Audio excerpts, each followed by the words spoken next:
আসসালামু আলাইকুম। আশা করি সবাই ভালো আছেন। সরকারি অফিসে যারা আইবাসে কাজ করেন তাদের জন্য আজকে এই ভিডিওটি খুবই গুরুত্বপূর্ণ। আমরা যারা আইবাসে কাজ করি দেখেন কেউ বিল এন্ট্রি দেয়, কেউ চেক করে, কেউ অ্যাপ্রুভ দেয়। এখন তাদের নিজেদের ফাংশন অনুযায়ী আমি যদি মাস্টার ডাটা থেকে ট্যাবগুলো এখানে ফিক্সড করে রাখি তখন কিন্তু আমরা দ্রুত কাজ করতে পারি। কারণ আপনারা জানেন মাস্টার ডাটা বা অ্যাকাউন্টেন্ট ট্রানজাকশন এখানে অনেকগুলো অপশন আছে। এখন এই অপশন থেকে আমি যেটাতে কাজ করি সেটা যদি সরাসরি ফিক্সড করে রাখি তাহলে আমি দ্রুত কাজ করতে পারি। চলুন দেখি আমরা কীভাবে সেই কাজ ফিক্সড করতে পারি দ্রুত। ট্যাবগুলো আমরা ফিক্সড করে নিতে পারি।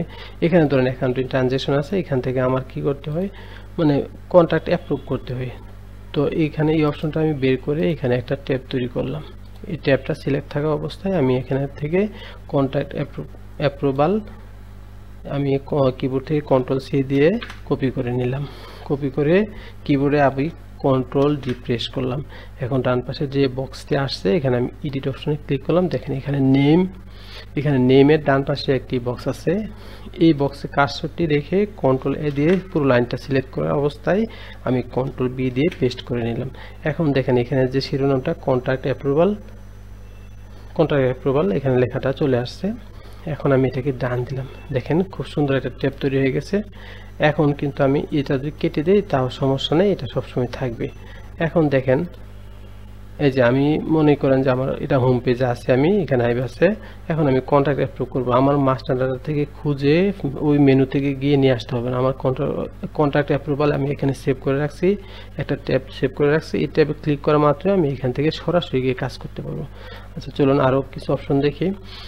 ধরেন আমার কিছু রিপোর্টস আসছে, যেমন টোকেন রিপোর্টস, এটা আমার প্রতিনিয়ত দরকার হয়। এখন টোকেন রিপোর্টসে গিয়ে আমি একটা ট্যাব তৈরি করলাম। ট্যাবটা সিলেক্ট করলাম।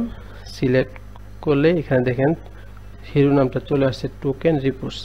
এটা আমি সিলেক্ট করে কন্ট্রোল-C দিয়ে কপি করে নিলাম। কিবোর্ড থেকে আবার কন্ট্রোল-D দিলাম। এখানে দেখেন যে বক্সটি আসছে ডায়ালগ বক্স, এখানে আমি এডিটে ক্লিক করলাম। এখানে দেখেন নেমের ডান পাশে এখানে কার্সরটি রেখে বক্সে আমি কন্ট্রোল-A দিয়ে লাইনটা সিলেক্ট করে নিলাম। এখন আমি কিবোর্ড থেকে আবার এই যে টোকেন রিপোর্ট কপি করেছিলাম সেটা এখানে কন্ট্রোল-B দিয়ে পেস্ট করে দিলাম। এখন দেখেন এখানে বুকমার্কে নেমের ডান পাশে টোকেন রিপোর্ট শিরোনাম চলে আসছে। এখন আমি এখানে ডান দিব। দেখেন সুন্দর একটি ট্যাব তৈরি হয়ে গেছে টোকেন রিপোর্টসে। এখন কিন্তু আমার এই যে মাস্টার ডাটায় গিয়ে খুঁজে টোকেন রিপোর্টস আনতে হবে না। এখানে আমার ট্যাব আছে, আর এই ট্যাবগুলো কিন্তু ফিক্সড। আপনি যখনই আইবাসে লগ ইন করবেন তখন আপনার ট্যাবগুলো কিন্তু চলে আসবে। আপনি যখন আইবাস থেকে বের হয়ে যাবেন তখন কিন্তু এই ট্যাবগুলো কাজ করবে না। এখন দেখেন আমরা আসুন আরও কিছু অপশন দেখি। এখন আমার কিছু রিপোর্টস খুব বেশি প্রয়োজন হয়। ধরেন আমার এখানে রিপোর্টে গিয়ে দেখেন অনেক অপশন। এই যে এখানে গেলাম, আমি বাজেট রিপোর্ট আমার দরকার, এটা ট্যাব তৈরি করলাম। এই ট্যাবটা সিলেক্ট করে আমি এখান থেকে নন ডেভেলপমেন্ট লেখাটি শিরোনামটি কন্ট্রোল-C দিয়ে কপি করে নিলাম। কিবোর্ড থেকে আবার কন্ট্রোল-D দিলাম। এখানে যে ডায়ালগ বক্সটি আসছে এখানে আমি এডিট অপশনে ক্লিক করলাম। দেখেন এখন নেমের ডান পাশে এখানে কার্সর রেখে পুরো ঘরটি সিলেক্ট করব, কন্ট্রোল-A দিয়ে সিলেক্ট করলাম। এখন আবার কন্ট্রোল-B দিয়ে পেস্ট করে নিলাম।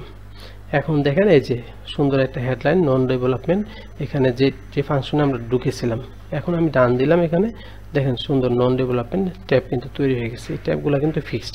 এই যে উপরে ট্যাবগুলো কেটে দিলাম তাতে কিন্তু সমস্যা নেই, এখানে ট্যাব রয়ে গেছে। এখন আমি ধরেন টোকেন রিপোর্ট দেখবো, এখানে ক্লিক করলাম, টোকেন রিপোর্ট চলে আসবে সরাসরি। এখানে নন বাজেট রিপোর্ট দরকার, বাজেট সরাসরি বাজেটে চলে আসবে। এখন আসুন আমরা আরেকটি অপশন দেখি। রিপোর্টসে গেলাম, আমার হচ্ছে SAE মানে সেলফ অ্যাকাউন্টিং এন্ট্রি রিপোর্ট আমার খুব বেশি দরকার হয়। এখানে গিয়ে একটা ট্যাব দিলাম। ট্যাবটা সিলেক্ট করে এখান থেকে আমি এটা সিলেক্ট করে কন্ট্রোল-C দিয়ে কপি করে নিলাম। কিবোর্ড থেকে আবার কন্ট্রোল-D দিলাম। ডায়ালগ বক্সটি আসার পরে এখানে এডিটে দিলাম।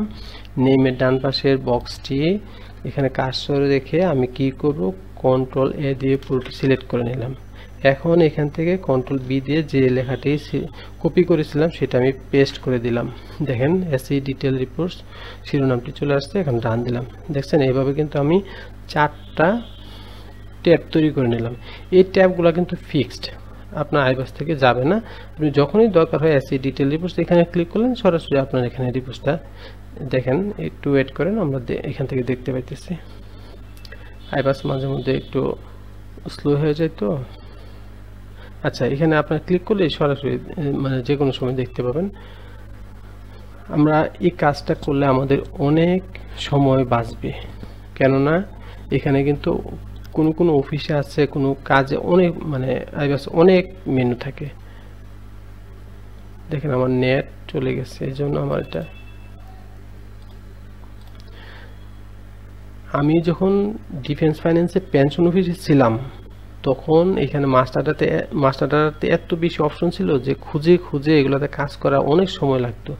তো সেই ক্ষেত্রে আমরা যদি এখানে ধরেন একজন পেনশনার আসলো, তার লাইভ ভেরিফিকেশন করবো, এখন আমি সেটা মাস্টারডাটাতে গিয়ে লাইভ ভেরিফিকেশন খুঁজে বের না করে আমি যদি ট্যাব তৈরি করে এখানে মাস্টারডাটা লাইভ ভেরিফিকেশন করে রাখি, একজন পেনশনার আসলো, লাইভ ভেরিফিকেশন ক্লিক করলাম, তার লাইভ ভেরিফিকেশন করে দিলাম, খুব দ্রুত কাজ করতে পারতেছি।